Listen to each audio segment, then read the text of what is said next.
I will talk about some evidences of what scientists, or maybe not scientists directly, because science has its limits, but how this initiation, this start in life is important, and all the miracle of all its pieces in some ways. That's okay. So what is conscious conception? I found a definition in a web page, I think from APA, which is a spiritual process in which parents want to participate fully and consciously. So it is talking about spirituality, and it also means in a way that there is some kind of preparation to it, something that parents can participate since the beginning. It's not just happening. And then I added my own definition afterwards to be a little more precise, which is for myself an alignment, which means to really be connected with the fact that I'm welcoming a new soul, that I am welcoming a being, and that I'm putting myself in alignment for that in terms of health, in terms of emotion, in terms of practicality in my life, spiritually. So that's so we can just meet baby and parents. And then the other one is the awareness for the parents conceiving a baby that we are having a role, like says some scientists, of being engineers, because all the influence of what's happening with the baby in the womb is really building the basis of happiness, not only emotional happiness, mental happiness, and health. So it's this awareness is very important for the future parents. And in my practice at this time, I've been led somehow to work with parents having this difficult path to conceive a baby. So I will talk a little bit about that later. So as I said, as it is a spiritual journey that I want to participate in, it does means it starts at some point. And when does it start, really? Of course, it will depend for each parents. Maybe sometimes you have a baby arriving and they have been totally not conscious about it. That has been the path of the baby to arrive in a family who was not especially expecting them. But in and we hope more and more cases, the conception, like when you conceive a project, it really starts when you start to have the idea, the wish, the dream. Even parents have dreams sometimes at some point that is like a sign, no? And then Bruce Lipton, which is a well-known now biologist, is even saying that the conceived cell is collecting all the genes that will be part of that conceived cell, is really collected by the body 3 months before the real fecundation, you say fecundation in conception moment. And the other data that we have from Dr. Hammer and the people working in that line of total biology is all that even in a psychological level, all of what is happening in the 1 year before the moment of conception has some influences in terms of the program that we may have inherited. Might be maybe the purpose, or why do the parents maybe want a boy to take over the business, or whatever is happening in terms of what the society is living at those times, if it's abundant moments or more scarcity, war, and all of that is having an influence up to 1 year before the real moment. So, and of course, in ancient traditional society, many of them have different rituals where they prepare and they kind of know there is their initial call for parents being prepared to receive the soul somehow. I won't enter into details because we have the time of the 15 minutes. Then the other part is the spiritual experience that people have had, and I've this Elizabeth Hallett recorded the experience of 180 parents really having had some messages and some connections with the baby before the conception itself. So that's one data that we have. And of course, you may know the book of Daniel Givaudan, and maybe there are others related on that also, of channelizing and writing down the journey of a soul coming into the body. I'm not sure in English what is the name of the book, because I know it in French and in Spanish. Les 9 marches y los 9 peldaños. In English, I don't know what the name is. And of course, you have all the regressions experience, the altered state of consciousness, and you know that in rebirthing we have lived and relived memories of conceptions, so that's not new for most of you, no? And one thing that I always remember my couples when I work with them is like, it's not only a matter of you and your husband, it's a matter of 3 or sometimes more, because it's the connection between you 2 guys and the being coming. So as a spiritual journey, for me, it's a spiritual journey for the soul coming in, but it's also a spiritual journey for the parents. So as the soul coming in, what I've been, in my experience, working with couples, working with myself first, and of course with clients in rebirthing, is how much we have maybe ignored, or the consciousness of how the soul coming into earth is like a big journey for her. Can you say her, the soul? So it's like a leap, no? It's like going on a big journey with almost no luggage, and you don't know which planet you're going to, new language, new family, even though it's so it's a big journey in a way for the soul, and it's not always easy for her to really agree at all levels to be there, even though at the soul level, which is more the divine part, it's definitely, well, it's quite evident that this part has chosen this evolution time on earth, because that's the best that will serve her in her purpose. And in that way, the family, parents is chosen, the best family, so that the context, even if we call it dramatic in our maybe in our human eyes, in a way at the soul level will always be the perfect context for doing this evolution. For the parents, and I'm seeing that even more working with parents with difficulties of conceptions, because they are doing an amazing growth journey, and I'm sorry in a way to say that the fertility problems increasing that we are seeing in the world in somehow is also giving more couples opening up to another understanding of what is conceptions and entering in this world of consciousness because of the difficulties that they have had. So it's like always some negative aspect is giving something positive. So anyway, for them, it's I've been working with them, especially having them realizing that how even if the path is really hard, in a way they always are learning and receiving a gift from this path that they are taking. And then some data on the miracle of conception. So as you know, it's a 90-year-old project, even more, because you have all your lifetime.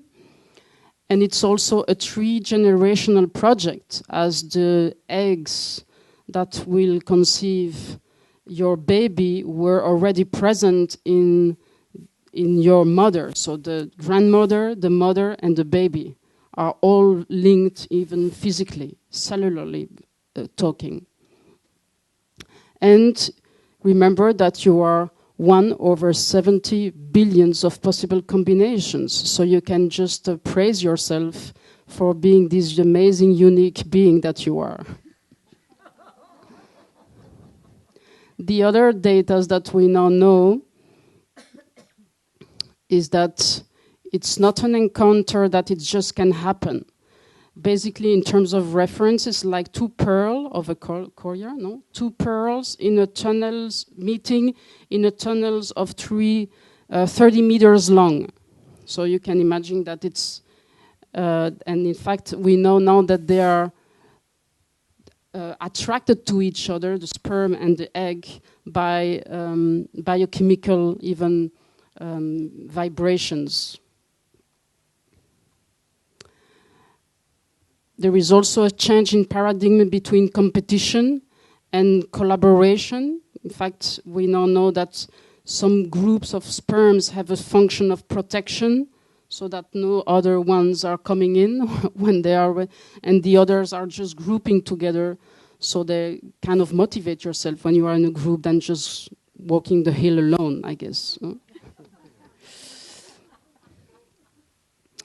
And again, it's an amazing process between the feminine and the masculine, because the egg needs to release one of these filament, I don't know if you say that in English, filament of DNA, in order to welcome the masculine. So it's really losing kind of its personality, half of its personality, to welcome the masculine. And you know that the masculine is just surrendering to the feminine. So it's an amazing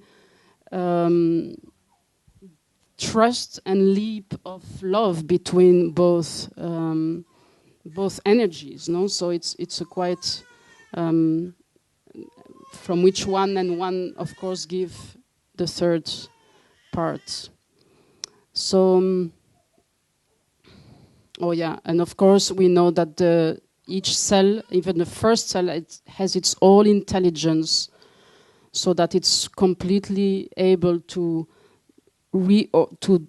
divide, grow, and just organize every mission of every cells to build this organ, and it's an amazing community working in a perfect harmony of co-creation. I think we have to learn ourselves still from the cells, biology.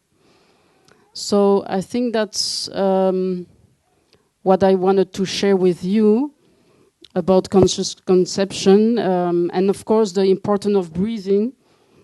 Breathing is helping us to connect with ourselves, and therefore helping the parents or the future parents to connect even more with the source, and therefore with the baby coming. And I'm working a lot with parents so that they can remove their own trauma about conception, because I've worked a lot with them about their own, I don't want to be here somewhere in myself. And therefore it's hard for them to welcome a new being with that perception.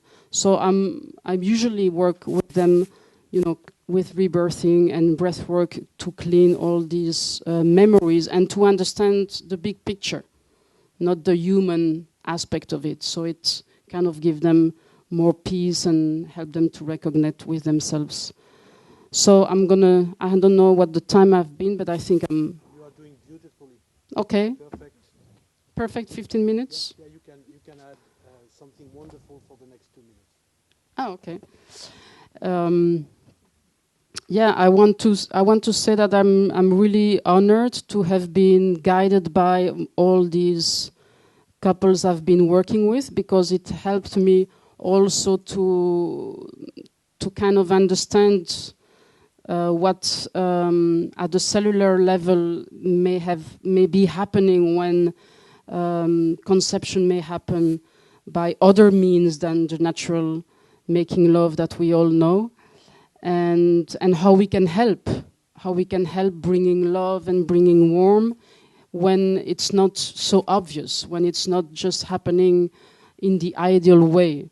And I think myself personally have been conceived for children. 2 of them decided to leave before being born, but none of these conceptions have been in the ideal model. So probably that's why my mission is to help more in these fields. No, one is coming very early, the other one is waiting too long, and we are not even expecting him anymore, and things like that. No, anyway, so I love that being able to bring this new vision to the couple, so they relax, they release the stress, they trust, and they know it's just not only them, which I think that's important.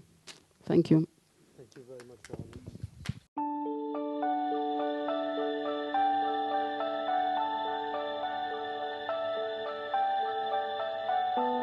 When we imagine a baby in the womb, we imagine her to be peaceful, disconnected, unaffected by the world around her, quietly floating like an astronaut in space. Yet nothing could be further from the truth. The womb is a vital place of human development, where nature meets nurture, where genes are expressed, where babies and their brains are grown. And how all this happens is directly connected to outside influences.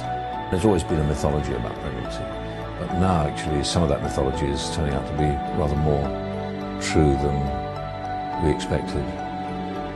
New research has shown that a mother's stress level can have a significant impact on her unborn baby. The emotional state of a woman in pregnancy can affect the development of her baby in the womb and actually can have long-term effects on her child. Research has shown that unborn babies can be affected by arguments, anxiety, stress brought on by natural disasters, and even 9/11. The child could be more likely to have emotional problems, to have behavioural problems, to be slower at learning. Different children are affected in different ways. By looking after the emotional state of pregnant women, we can reduce the risk of problems in later life. Fathers, families, and employers all have a role to play. I'd like to start by saying what a great pleasure it is to be here talking about such an important topic with people who are so dedicated to being awake. Because it's really important now, especially in the planetary moment that we are, that those of us that are committed to consciousness have the information that we need to help other people wake up too, so that we can affect the kind of change that's so badly needed. So my piece of this is to talk about the importance of the environment, the baby's first environment. What happens to the prenate in the time from preconception, conception, in utero life, all the way through the birth. Before I go into that piece, though, I'd like to share how I came to be interested in pre- and perinatal psychology and health, because it's an interesting doorway in. When I started practicing in the 70s, my first passionate specialty was health psychology, the interfacing of mind and body. And then in the 80s, what started to happen was that people in my practice were very ill with the disease that didn't have a name yet, which was AIDS. And that propelled me into working with death and dying, because the people that I was helping with their illness ended up passing on. In those days, AIDS was not a treatable disease as it is now. And so I discovered something in that tremendously rich time, personally, of sitting with people who were facing their own passing, that a very rarefied, energetic field would form with people who wanted to face their passing consciously, that wanted to heal their life back to the wholeness that was always there and that they had lost sight of, so that they could embody it as they passed from this life and depart with some grace. Usually in the most beautiful ways with a big exhalation.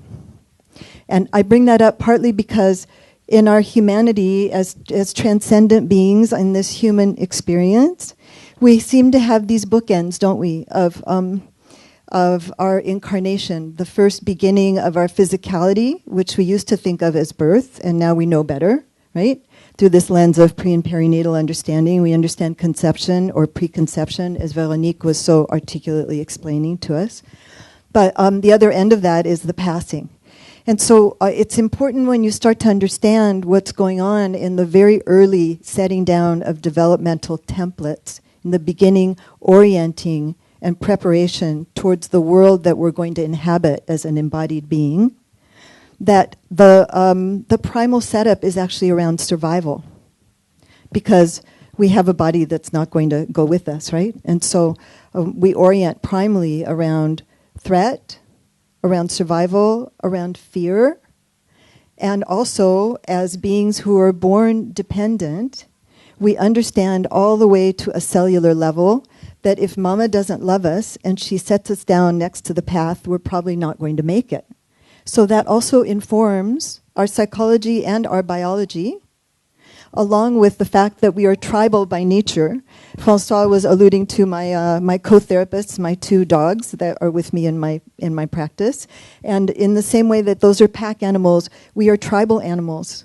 And we need each other all the time. We're interdependent. We also know that on a cellular level. Slow down. Thank you. So what does that have to do with what we're learning about in time in utero? We are consciously experiencing the mother's experience.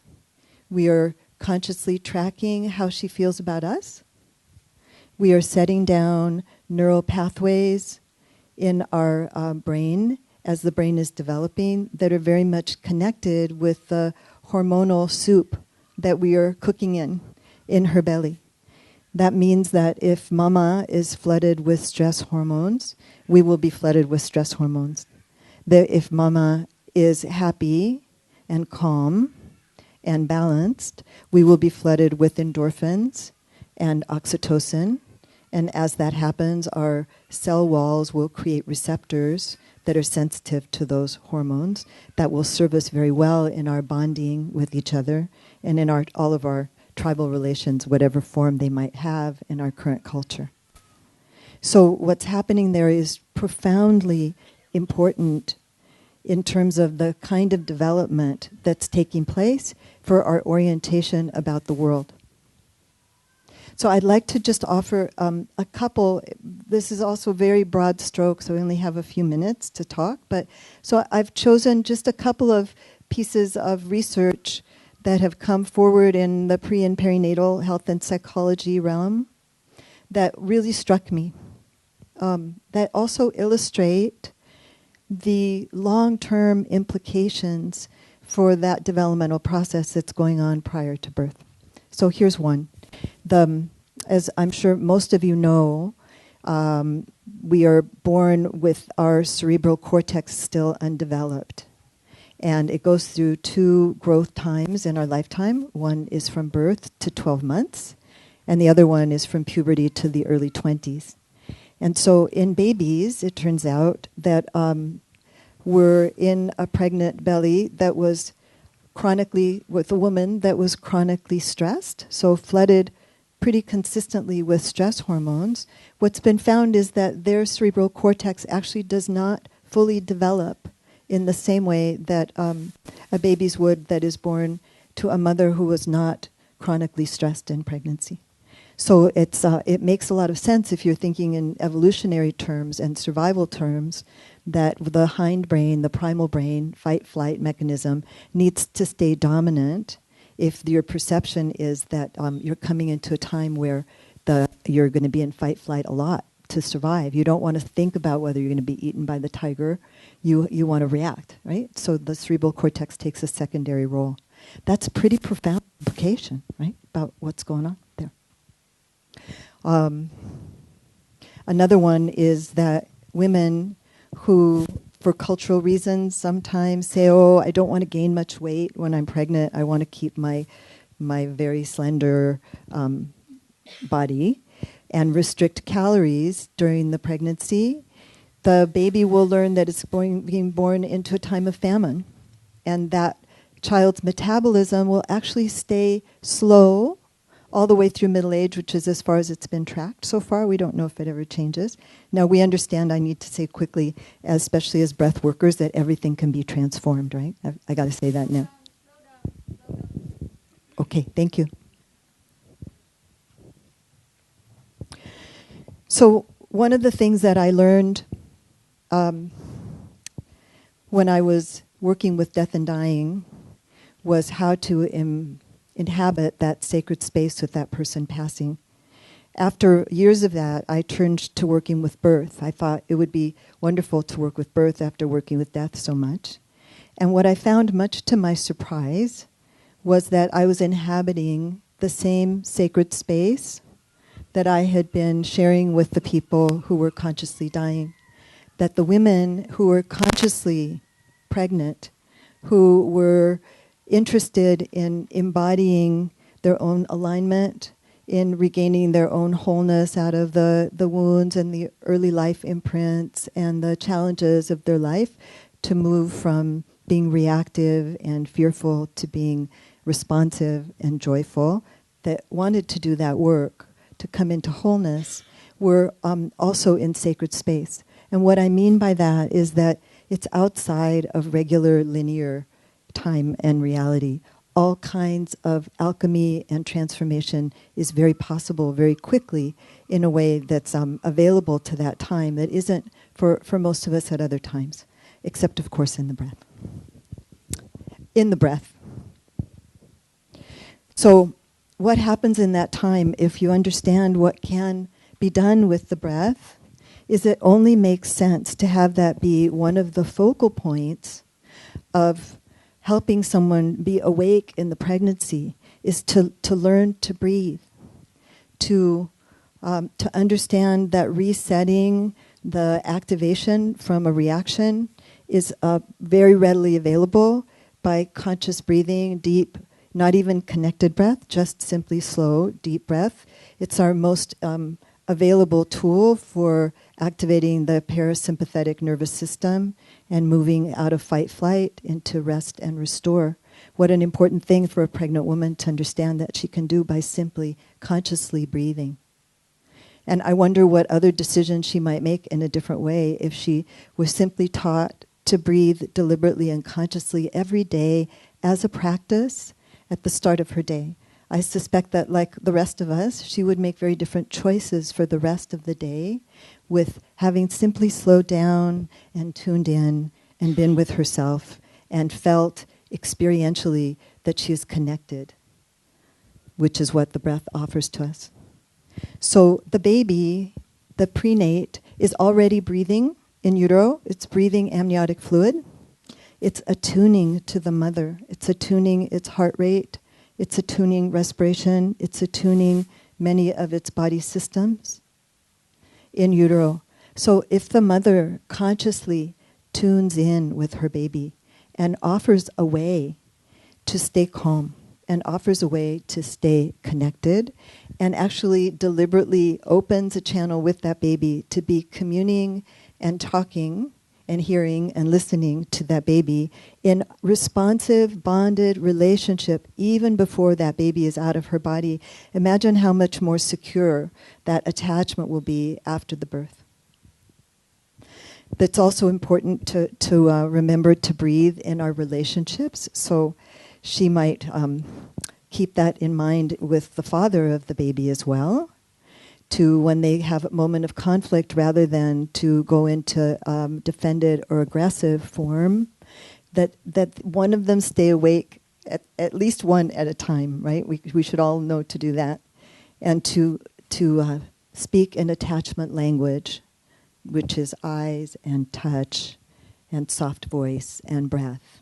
And to be able to come into some synchronization and harmony so that that balance and that love is restored again quickly, so that there really isn't a lot of opportunity for that baby to be awash in all of those stress hormones, but instead it's being imprinted with very real witnessing and experiencing of love, of attachment, of connectedness, of calm, and with being able to self-regulate. What a wonderful advantage that child would have even before it's been born. So we're very survival-oriented. It seems to be the setup on this plane in a particular way. And in that template, in that primal setup, we tend to be fear-based. And what I'd like to suggest is that through our consciousness, and particularly through spreading that consciousness, embodying that consciousness, and therefore inspiring others to do the same, and educating about the importance of being conscious and awake and mindful of the sacredness of bringing life to the planet, that we might really change some things. We might change the paradigm from a survival-oriented paradigm to a thriving-oriented paradigm. That we might birth babies that were awash in endorphins and oxytocin, pleasure hormones, the chemicals that allow us to be bonded, to enjoy each other, to be happy as their first start, so that we might actually move towards changing the world by this very important first beginning in our embodied self, that already be there before the birth has even happened. And so what I propose to you and to each of us here is that we do our best to create a generation of babies who are born thriving, not surviving, so that they can be our next leaders, and that we be oriented towards joy and happiness and inclusion, not exclusion, and abundance rather than scarcity, and love rather than fear. Because we know where the fear has taken us, hasn't it? It's taken us to greed, it's taken us to aggression, it's taken us to all the other things that we understand. And so let's create a generation of babies and change the world one thriving baby at a time. Thank you. We're starting to realize that the months we spend in the womb are some of the most important of our lives. So what happens in the womb can last a lifetime. The greatest doctor of all time, he was not Irish, he was Swiss. Paracelsus said, "Woman is the artist of the imagination, and the child in the womb is the canvas whereon she painteth her pictures." You see? So that has been known for a long time, but not by everybody. Now we have talked about conception, we have talked about birth. Apparently some people are very well in their mother's belly, especially if they are treated the way Adela was describing. But there come a moment where you become a bit, squashed in there. So this is called birth. You have got to be born. And this is what Julie is going to talk to us about. Breathe your baby down, a new paradigm. Thank you, everybody. Well, I started over 30 years ago in this field as a mystic. I was absolutely convinced, as I still am, that we can change the world. We can have one global family thriving and living on this planet in a sustainable, harmonious way. I'm still convinced of that. And today, I will have 15 minutes. So I'm going to share with you something about birth and how that paradigm has changed. Many of my generation grew up to think of birth as something painful. It wasn't really talked about very much. It was something a woman went into a hospital and came back, and there was the baby in her arms, if she was lucky. And when I grew up, I was told, well, of course it hurts. What do you expect to get a head this big out of a hole that big? It hurts. So, of course, who wants to go through that? And what happens when you're told, well, what is going to happen to you is going to hurt like hell? well, your body just tightens up. You want to go backwards. You want to move out the way, don't you? And what I learned over 15 years ago now, when I started to move on from the prenatal, which had been my area of speciality in the mind-body connection, to this whole process of birth. Through Mickey Mongan's work, François, the book, please, hypnobirthing, Mickey Mongan changed the paradigm of birth, first of all for me, but for thousands, if not now, hundreds of thousands of people around the world. This technique, which is more philosophy than a technique, is now in more than 35 countries. And what did Mickey say? She said in her head, as she had her babies, well, if God made it that every single one of our organs was supposed to work naturally and easily and effortlessly without hurting, why should birth hurt? For her, this was just totally strange. And through her own experience at the end of, on her 5th pregnancy, she got to have a natural birth as she wished to, totally comfortably. Now, this is the paradigm shift. How can we move from the experience of women having birth all around the world and for centuries in this excruciating pain, and as you see in the movies, all the screaming and the pushing and the coaching and the drama of birth. Does it hurt for these women? Of course it does. But how do you explain now, today, that we've got hundreds of thousands of women birthing comfortably, easily, effortlessly, no pain? Wow, what is going on? That some have this excruciating pain and some don't. It's very simple. When you understand that if you're in fear, somebody tells you, and this is handed down from generation to generation, this is going to hurt, you tense up. And when your body is about to give birth and is preparing for birth, what needs to happen is you need to open. So if we change our idea of how the woman's body is conceived and designed to be, that every single part of her body, of a woman, is designed to have a birth naturally, easily, I wouldn't say effortlessly, because it is a work, but without pain. If she's now told and shown how does her body work, if it's given time, if the mother is secreting her own oxytocin, the love hormone, which she's supposed to be, as she receives the most incredible gift of life into her family and life, she's supposed to be in love. She's supposed to be secreting naturally oxytocin and endorphins. What are endorphins? They are 200 times the power of up last year in India. 200 times the power of morphine. We can release this into our bloodstream at will at any moment. So if a mother is empowered with this and she knows how to secrete her own oxytocin and her own endorphins, her body is given the conditions to do what it knows how to do easily and effortlessly.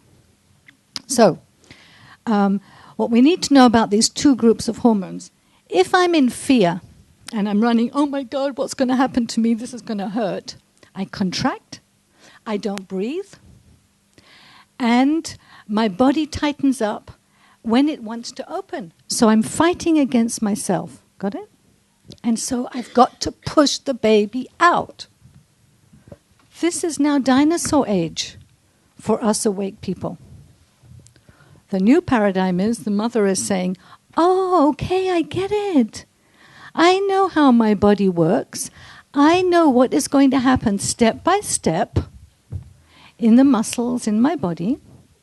It's a natural process. I am going to breathe. I'm going to go through with you in a minute the 3 types of breathing that we teach our mothers. And I'm going to allow my body to do what it knows how to do by getting out of the way and letting the body do what it knows how to do. So she's not afraid of what's going to happen. Oh my goodness, this is going to be such a struggle. She feels confident. When you feel confident, you relax. You feel at ease. You know that your body's intelligent. It doesn't rely on you. You don't need to think about it. Your body knows. So first of all, the confidence. Then the letting go, the learning to relax and let go. The learning to secrete oxytocin, feeling love, feeling connected, being in that state of presence with the father, if possible, of the baby, staying in their love bubble, staying in love with the baby. The mother consciously is then going to breathe, and I'll go through the different breaths with you in a minute. Breathe during what used to be called contractions over here, and now that's gone. We now call them surges or waves. Why? Because if somebody says, well, you're going to have contractions, what's going to happen is that you contract already. Because when we hear a word, that acts on us in our body, in our physiology. So if somebody says, well, it's just going to be like a surge or a wave that you're going to breathe through. Oh, yeah, that feels good. Oh, yeah, I can do that. So the mother's going to practice what we call slow breathing to accompany the surges. And then when it comes time, when she's fully dilated, she's simply going to breathe her baby down into the world. So she's totally present, she's conscious, she's wide awake, she's in love. She's secreting 200 times the power of morphine. Her body is doing what the body knows how to do. Did you know that a woman in a coma can give birth without pushing? She can.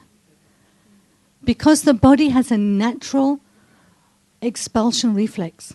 So the body and the baby together are going to do the movement to bring the baby into the world when the baby is ready. So if we rush things along, we're not respecting the natural timing. And this is where people like JoAnn and the revolution of this paradigm shift are moving into respecting every woman's natural timing. And so the mother is then going to breathe consciously her baby through birth breathing into the world. So let me just go through with you the different types of breathing, because I know that's a great interest here. So the relaxation breathing. We're going to teach the mother how to initiate relaxation at will.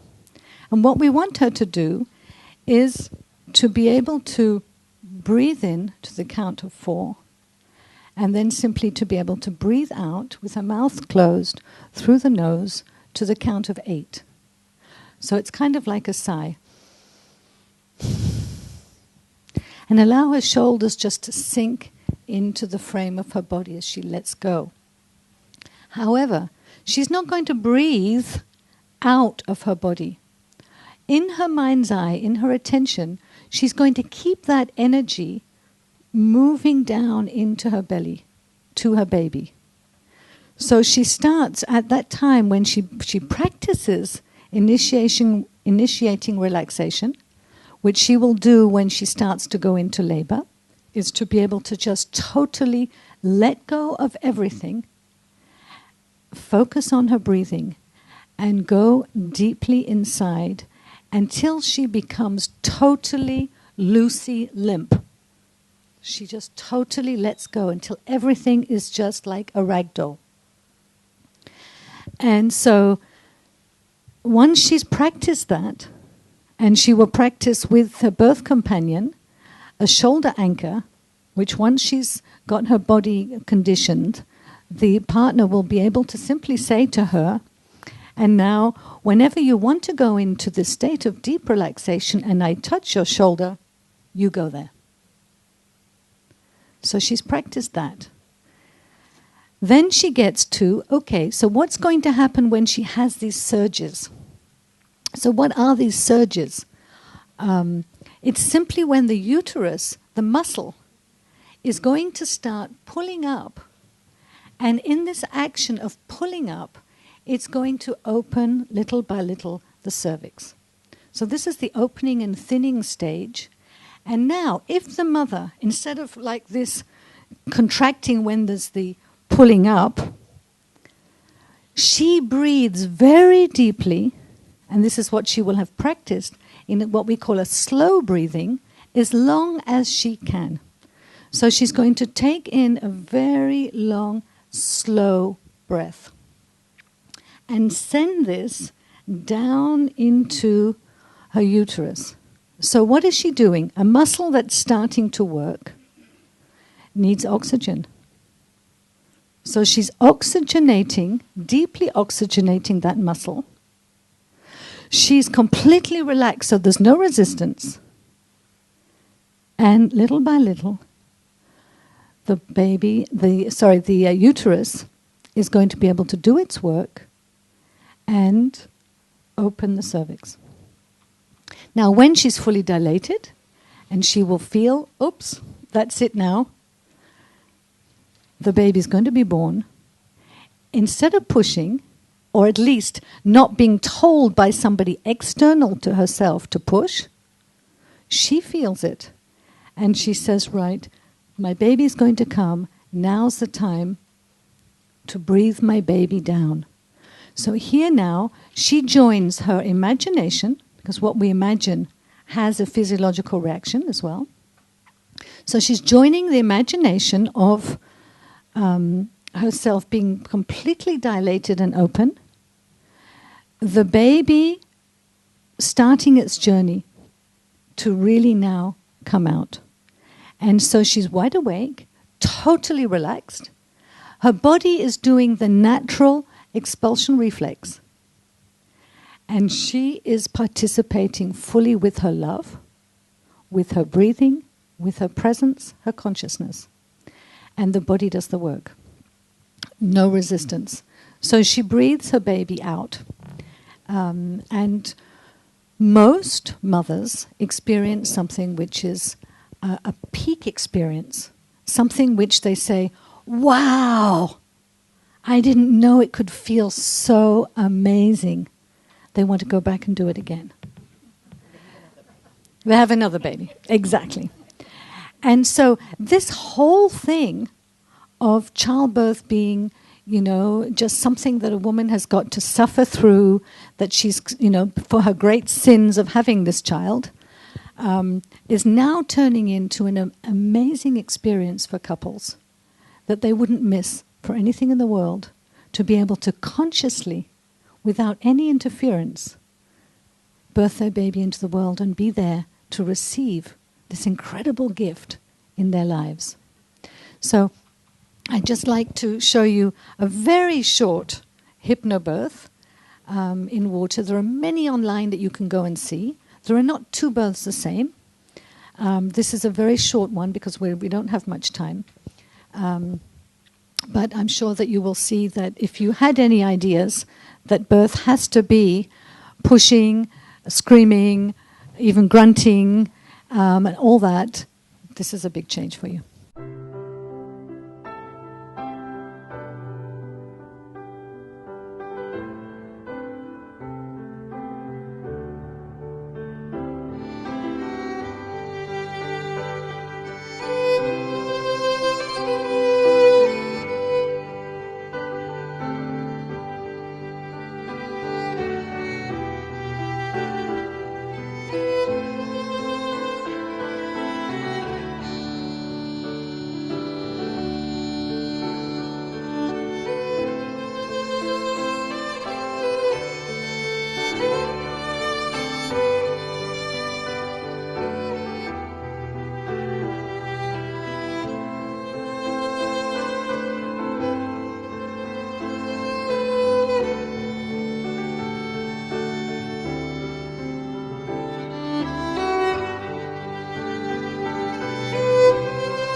For however many years I've been with birth, I cry at every single newborn who's born.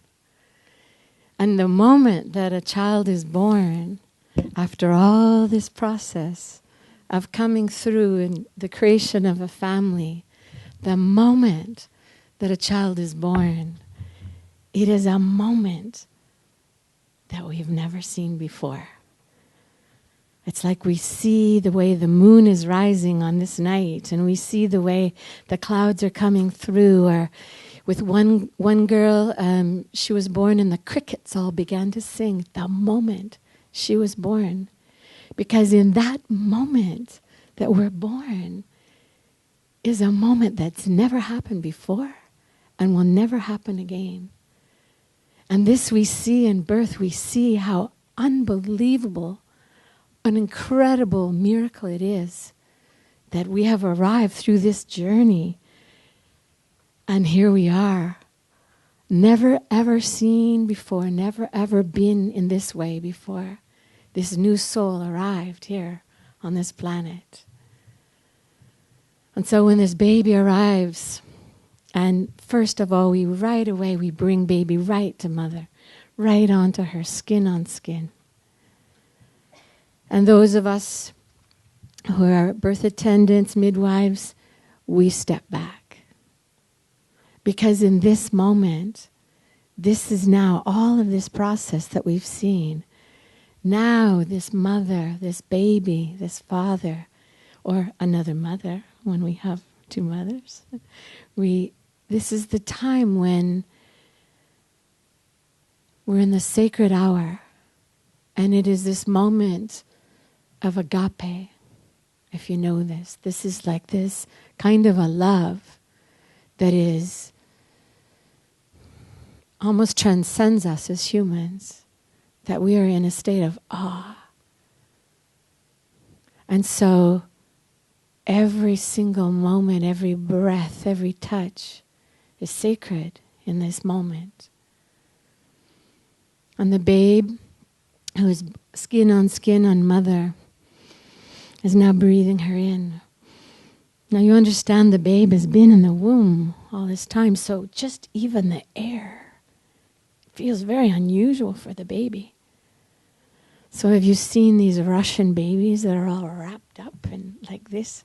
They actually like it because they've come from this kind of a place.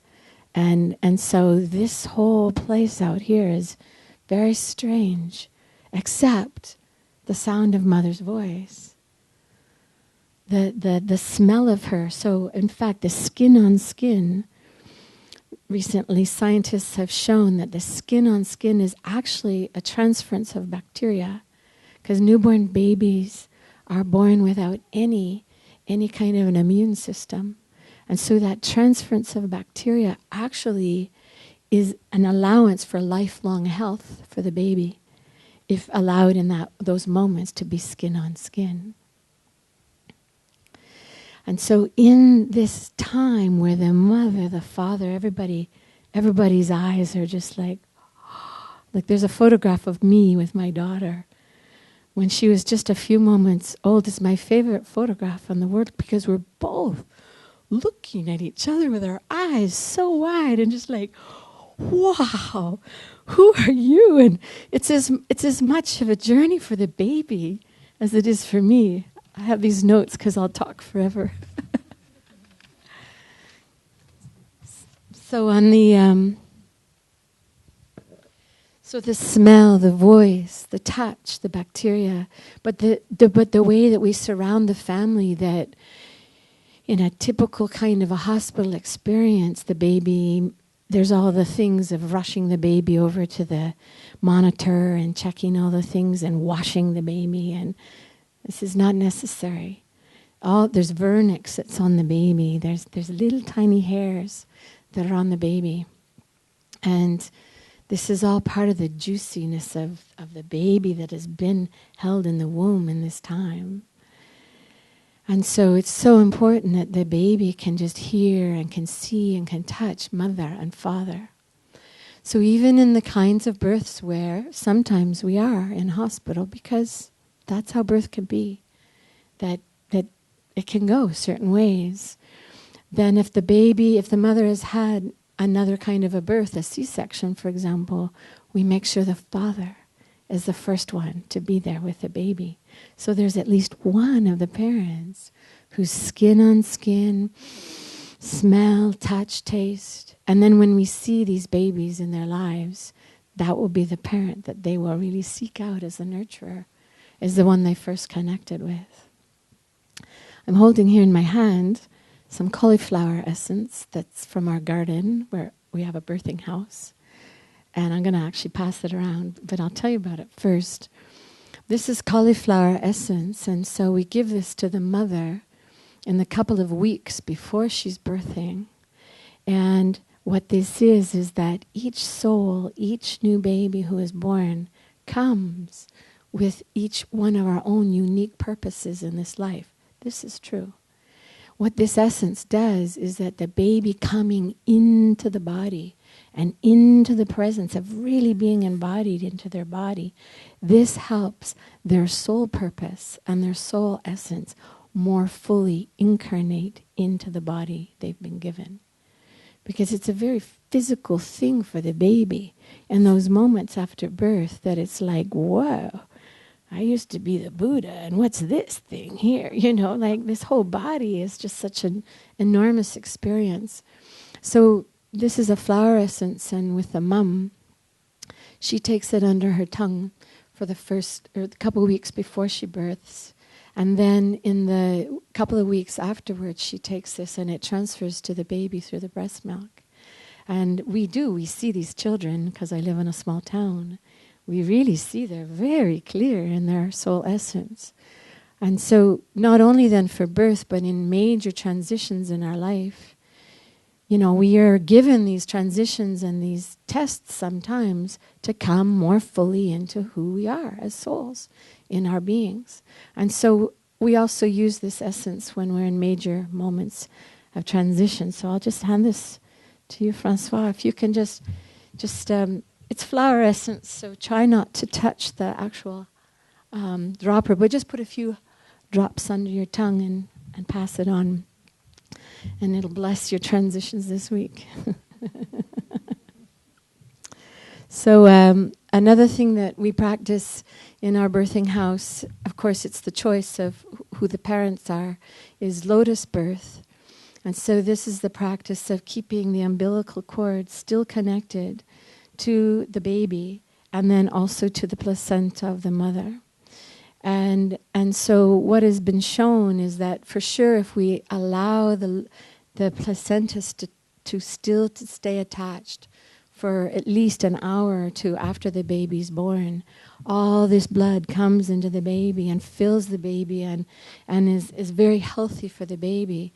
And so for some parents, they will actually keep the umbilical cord attached to the baby and to the placenta for the 4 or 5 days until it dries and falls off.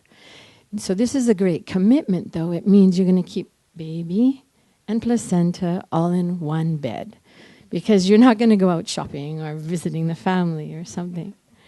But if we look at most traditional birth cultures, in almost all of them, the mother, and if the father's allowed to be part in those more traditional cultures, but the mother and baby will usually be secluded and not around the energies of anybody else for those 4 to 5 days. And that length of time it takes for the stump off of where the umbilical cord has dried and for it to fall off, that is a precious, precious time. That what is really happening is the family is now incarnating in their bodies together. And it's also true that a babe is born without an immune system. And so, again, the preciousness of being with the mother's milk, to be skin on skin, but again with this stump falling off, the traditional cultures had it right. That to keep our mothers and fathers and babies protected, there's also psychic energy not to be part of as well. Can you... You're making me stop. Thank you. So when the babe is born, there's usually 9 stages that the babe will go through. And if we just allow the baby to be totally left to his or her own devices, you would be so amazed at how awake the babies are. And so when they're first born, there may be the first breath, but not like you see in the movies where the doctor has the baby upside down and is swatting the bum. You know, the babe will actually have their own breath on their own. And those of us who are attending births, we do want to make sure that happens first. And then from there, so the very first thing is a breath. The very first thing. And then the very last thing we do when we leave is the last breath. I always say to people, breathwork is what's in between. How well we do the rest of that. And then there is the next stage is this period of relaxation and just the skin to skin. And to allow for that, the babe, just like the mother, to just allow for that relaxation. And then there's a sense of activity now. The babe starts to kind of notice and look around and pay attention. And this is something that I just started as a practice, but I teach the parents, is to look the baby in the eyes and say, you remember. You remember who you are. You remember why you're here. And you will always remember. And every single baby, full on, totally is like the Dalai Lama in front of us, will look us in the eyes and it's like, well, yeah, that's a no-brainer. Like, they know it. And so nowadays in my life, when I see a baby on a mother's backpack, I'll just telepathically say, you remember? And the babies will go, yeah. Because I feel like we did an episode where we did the forgetting part, and I think we can just let that go. Why don't we just keep the remembering right from the start?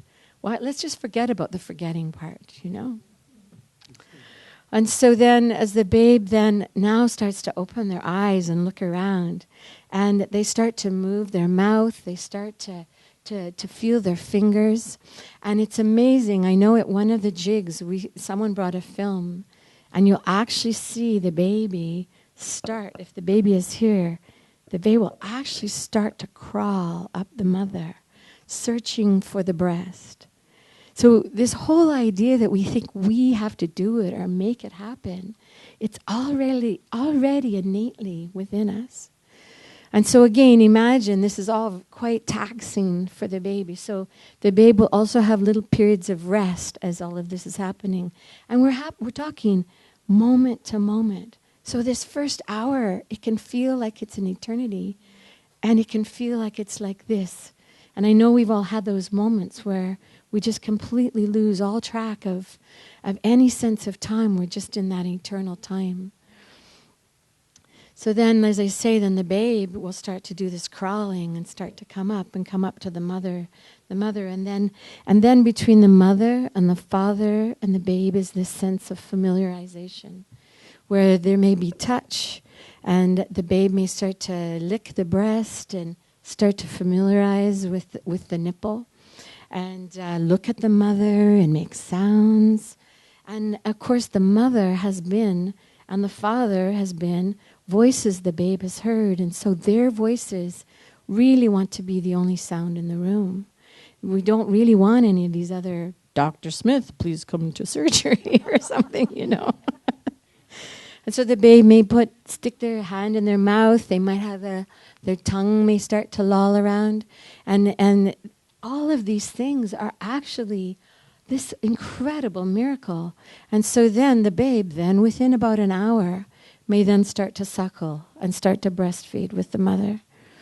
And something amazing that happens is the minute the babe starts to latch on and come onto the breast and start to, the first milk is not milk, it's called colostrum. And so it's this incredible, amazing transference of antibodies and this richness that comes to the babe. And when this happens, then in the mother, then her uterus starts to contract.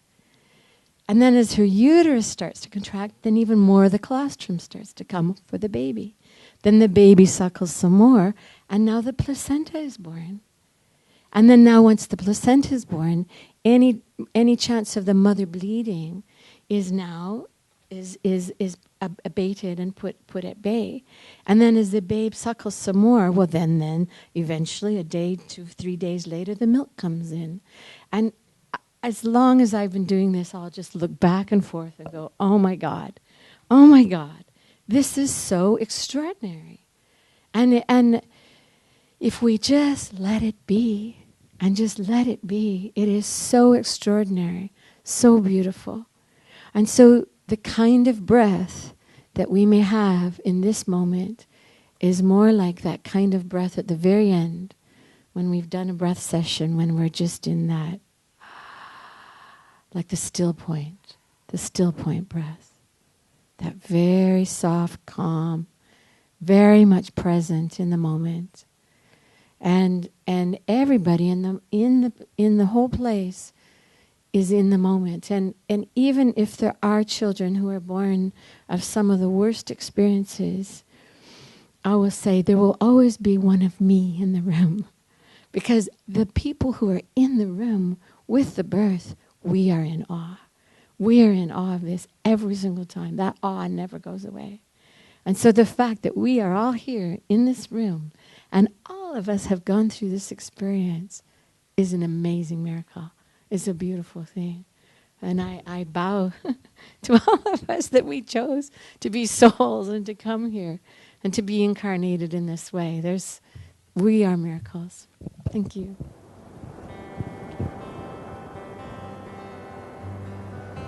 Babies that were conceived and born in love without trauma are easy to recognize.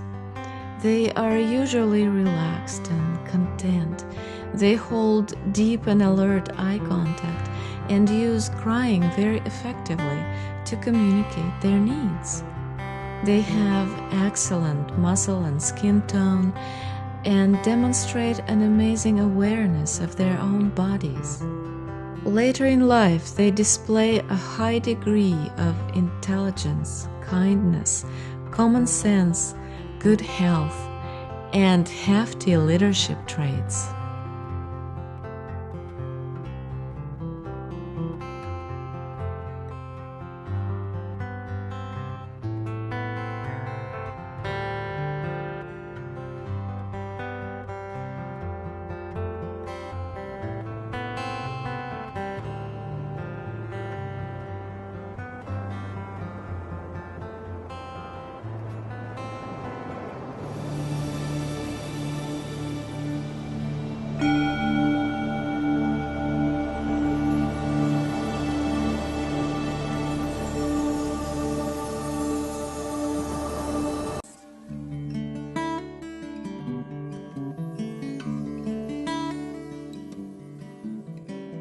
We're moving into a new era when science, technology, and spirituality are converging. How are we embracing this amazing transition? With our conscious intention and effort, we can embrace the opportunity and create a masterpiece of our life. We can regain our authentic power and clear the pain of our ancestors from our system. Over 150 million women gave birth this year. Imagine how the quality of humankind could improve in one generation by changing our birth practices and bringing our children into a world of love and safety.